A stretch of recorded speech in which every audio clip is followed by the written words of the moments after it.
সকল প্রবাসীদের উদ্দেশ্যে ভিডিওটা বেশি বেশি করে সবাই শেয়ার করে দিবেন। কি ভাই মনুচন্দু, আসিফ নজরুল ভাই, ভিডিওটা আপনার জন্য। এটা কি? এটা টাকা, মানি ইজ পাওয়ার। এটা বাহারানি দিনার 20 বিডি, 20 বিডি হাইস্ট। এটা হচ্ছে হাইস্ট 20 বিডি। বাংলা কত জানেননি? 6,000-এর উপরে। 6,000, মনে রাখবেন, 6,000-এর উপরে। এখানে কত আছে জানেন? আমি কি দেখাবো, এই মাত্র ফেসবুক থেকে উঠাইছি। কোথায় থেকে? ফেসবুকের ইনকাম। কি সত্যি সত্যি ভাবছেন? ফেসবুক না ভাই, এটা মাথার ঘাম পায়ে ফেলা, সে ঘামে ভিজানো, এই পরিশ্রমের ফল। এটা টাকা। এগুলো হচ্ছে সব স্যালারি। এটা এখন আসছি ব্যাংকে, দেখেন এটা হচ্ছে ব্যাংক ভিতরে।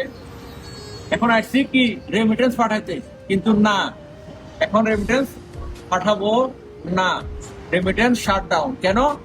যতক্ষণ না আমাদের প্রবাসীদের দাবি মানবেন না, ততক্ষণ এই টাকাকে কি কি করবো জানেন? কিছুক্ষণ পরে দেখাবো।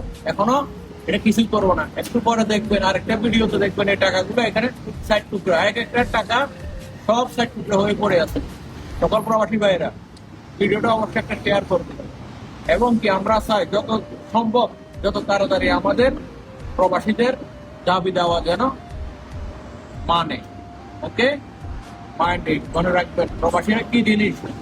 এক মাস যদি রেমিটেন্স বন্ধ থাকে, দেশ এভাবে উল্টা হয়ে যাবে। কিন্তু আমরা বাংলাদেশের মানুষ, বাংলাদেশের জনগণ, আমরা কিন্তু আমাদের দেশের চিন্তা করি। আমরা এমন নয় যে আমরা হুন্ডিতে টাকা পাঠাবো বা অবৈধ পাঠাবো না, এটা আমাদের দেশ, আমাদের চিন্তা করতে হবে। অতএব আমাদের টাকা আমরা ডিপোজিট করে রাখবো, কিন্তু তারপর আমরা কোনো রেমিটেন্স পাঠাবো না। শাটডাউন মানে শাটডাউন। যারা যারা ভিডিওটা দেখছেন, প্লিজ রিকোয়েস্ট থাকলো ভিডিওটা একটা শেয়ার করে দিবেন। ওকে, আসসালামু আলাইকুম।